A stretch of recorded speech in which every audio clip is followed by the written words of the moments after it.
and the Feast of Unleavened Bread. The religious leaders who collaborated with the Roman occupation were conspiring against Jesus. They had gathered in the palace of Caiaphas the high priest. The man had received the high priesthood at the hand of Valerius Gratus, the former Roman governor, and now retained the office under Pontius Pilate.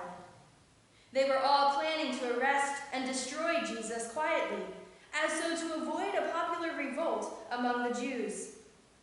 At this time, Jesus was lodging at Bethany in the house of Simon the leper. While he was there, a woman approached and anointed him from an alabaster jar of pure nard. When his disciples saw this act, they were outraged. "Why this waste?" they demanded. "Such costly ointment might have been sold for a large sum and given to the poor." Jesus responded, "Why do you bother the woman? The poor are always with you. Indeed, I tell you that wherever the gospel is preached throughout the world, what she has done will be told in her memory." Then one of the 12, named Judas, son of Simon the Iscariot, went to the chief priests and asked, "What will you give me if I deliver Jesus to you for the governor?" When they heard the offer, they were glad and promised Judas 30 pieces of silver. From that hour, he saw an opportunity to betray Jesus. At the beginning of the feast, when the Passover lamb was sacrificed, the disciples of Jesus approached him and asked, "Where do you wish us to prepare the Paschal meal?" Jesus took 2 of his disciples and instructed them, "Go into the city, and you will see there a man carrying a water jar. He will show you a suitable place." The 2 did as Jesus commanded. They entered the city, where they found the man with the water jar, who brought them to a large upper room.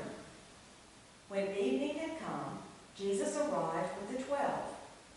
While they were eating, he said, "I tell you truly that one of you is going to betray me." The disciples were stunned with grief and began to protest one after the other. "Surely not I," Jesus replied. "The betrayal is one of you, dipping his hand in the dish with me. The Son of Man is fulfilling Scripture, but woe to that man through whom the Son of Man is destroyed." Then Judas slipped out into the night.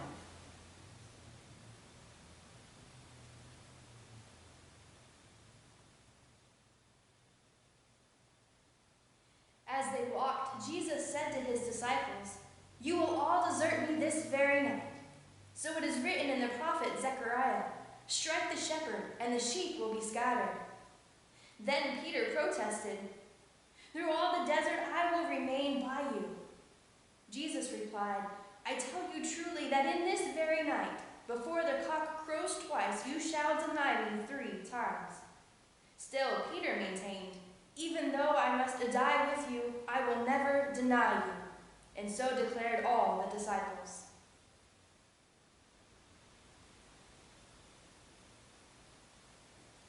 Jesus halted at an olive garden called Gethsemane. Then going apart with Peter, James, and John, he left them on watch and continued a little farther alone. There he fell on his face in anguished prayer. Soon he returned to the 3 on watch and found them sleeping. Rousing them, he asked Peter, "Could you not watch with me for just 1 hour? Watch and pray that you were not put to the test? For the spirit is willing, but the flesh is weak." Again, Jesus went apart in troubled prayer, and again he returned to find the disciples sleeping, for their eyes were heavy. A 3rd time, Jesus withdrew to pray, and a 3rd time he found the disciples sleeping. Then Jesus said, "Sleep on and finish your rest. Now is the time for the Son of Man to be delivered into the hands of sinners. Here comes my betrayer."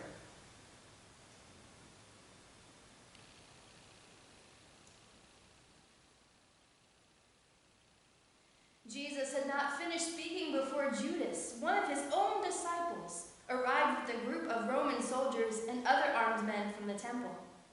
Now the betrayer had arranged with the authorities for a sign and had said, "The man whom I kiss is the one you want."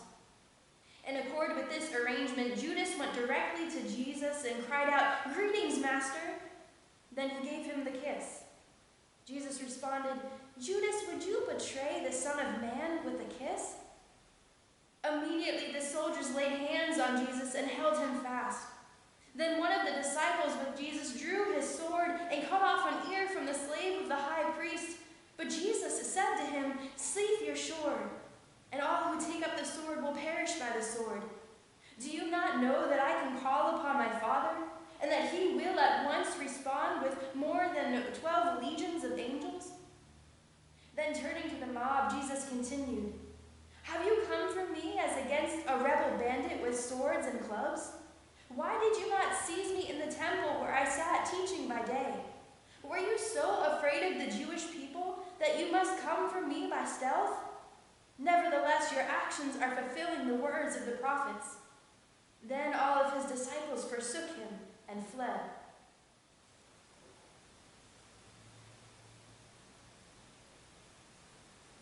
Those who had seized Jesus brought him to Caiaphas, whom the Romans had made a high priest. Peter followed at a distance as far as the courtyard. There he sat with the attendants and warmed himself by the fire.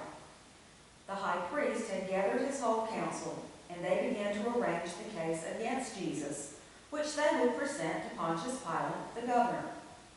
The charge was that Jesus claimed to be King of the Jews, and they brought in many false witnesses, but to no avail. Finally, 2 came forward and testified. "We heard this man say, 'I will tear down this temple made with hands, and within 3 days build another not made with hands.'"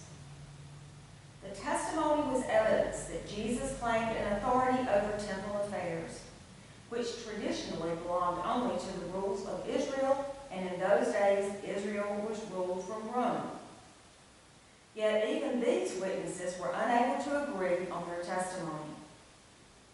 Finally, Caiaphas stood up and examined Jesus directly. "Have you no answer to these charges? Demand the high priest." Jesus remained silent and answered nothing.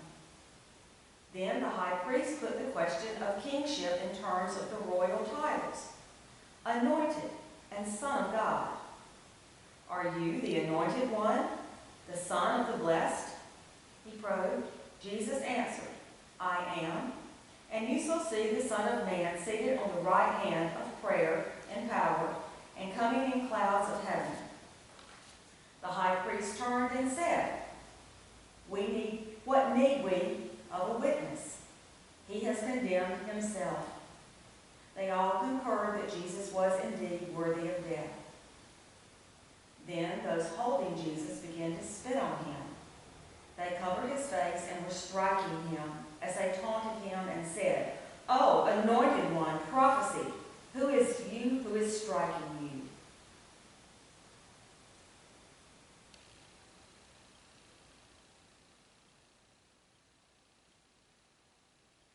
Now Peter was warming himself in the courtyard when a small slave girl entered. She confronted Peter and said, "You are also with Jesus the Nazarene." Peter quickly gave a denial. "I do not know what you are talking about," he replied, and went outside into the gateway. Meanwhile, the cock crowed. The slave girl followed Peter out and said to the bystanders, "This man is one of them." Again, Peter denied knowing Jesus.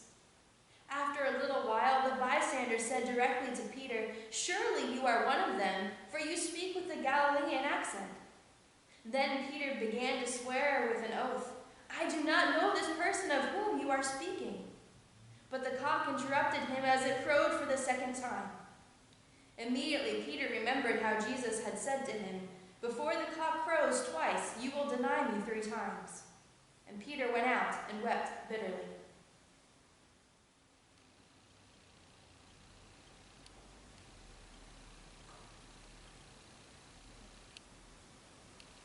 When morning arrived, all of the chief priests, along with the other Roman collaborators, bound Jesus and delivered him over to Pontius Pilate, the imperial Roman governor.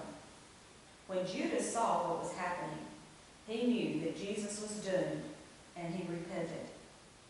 He returned the 30 pieces of silver to the chief priests and confessed, "I have sinned and betrayed innocent blood." "What is that to us?" they responded. "That is your affair." Judas threw down the 30 pieces of silver in the temple. Then he went out and hanged himself. Picking up the silver piece, the chief priest said, "It is unlawful to put this silver into the treasury, for it is blood money." Whereupon they used the money to buy the potter's field for the burial of strangers. Therefore, that field is known to this day as the field of blood.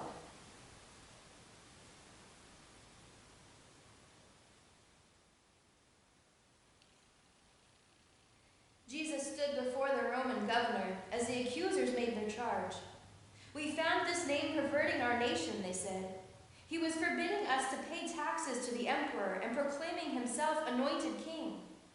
The governor asked, "Are you the king of the Jews?" Jesus answered, "You say so." The chief priests were accusing him of many things. Therefore Pilate spoke again to Jesus. "Have you no answer to give?" he asked. "Look at how many accusations they are making." Jesus astonished Pilate by remaining silent.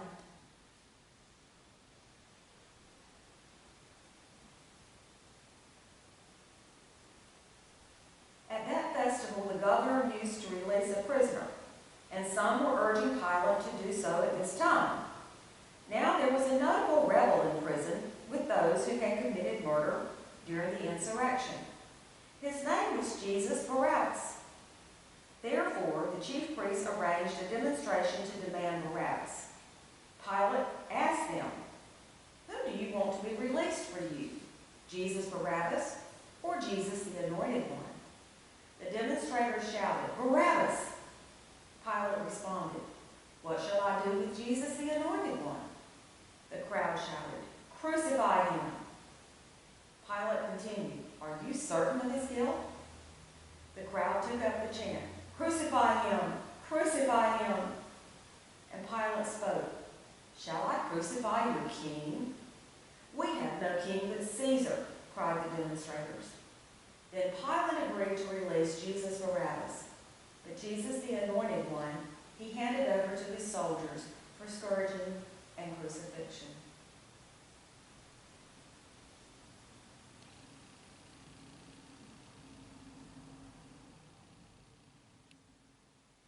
The soldiers led Jesus away within the governor's palace. There they assembled the whole battalion. They clothed Jesus in royal purple. They set a crown of thorns upon his head and shoved a reed between his fingers for a scepter. They began to mock him by kneeling before him and proclaiming, "Hail, King of the Jews!" They also spat upon him and smote him on the head with a stick. Then, after mocking him, they took away the purple, returned his own clothes, and brought him out to crucify him.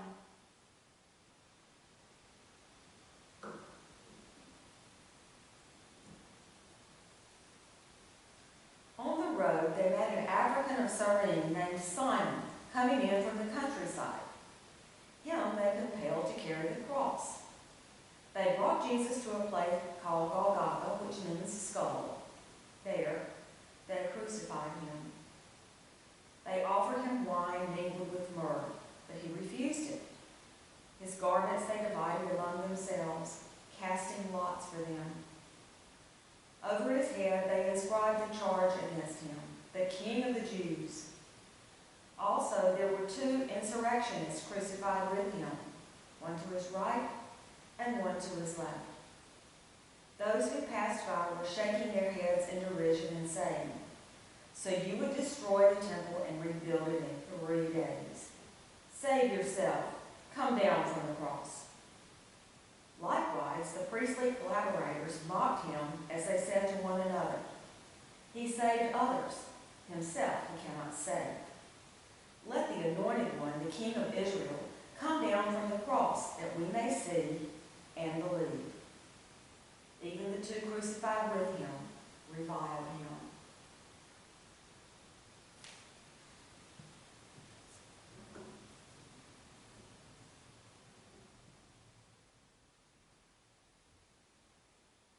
Now darkness over the whole land until 3 in the afternoon. At that hour, Jesus cried out in a loud voice, "Eli, Eli, lama sabachthani," words that mean, my God, why have you forsaken me?" Some of the bystanders said, "Look, he's calling out for Elijah." One of them put a sponge full of vinegar on a stick and laid it to his lips. Others said, "Wait, let us see whether Elijah will come to take him down." Then Jesus, having uttered a loud cry, breathed his last breath.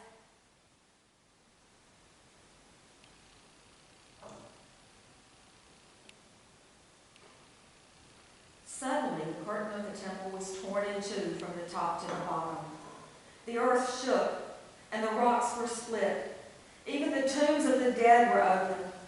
Now, when the centurion on watch and the others who were with him saw all that was taking place, they were filled with awe and said, "This man truly was God's royal son."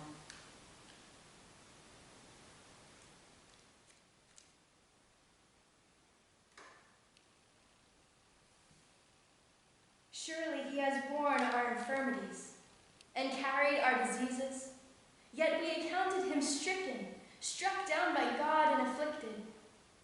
But he was wounded for our transgressions, crushed for our iniquities.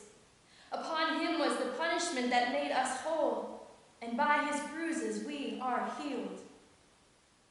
All we like sheep have gone astray. We have all turned to our own way, and the Lord has laid on him the iniquity of us all. He was oppressed, and he was afflicted, yet he did not open his mouth. Like a lamb that is led to the slaughter, and like a sheep that is before its shearers is silent, so he did not open his mouth. By a perversion of justice he was taken away. Who could have imagined his future? For he was cut off from the land of the living, stricken for the transgression of my people. They made his grave with the wicked, and his tomb with the rich, although he had done no violence, and there was no deceit in his mouth.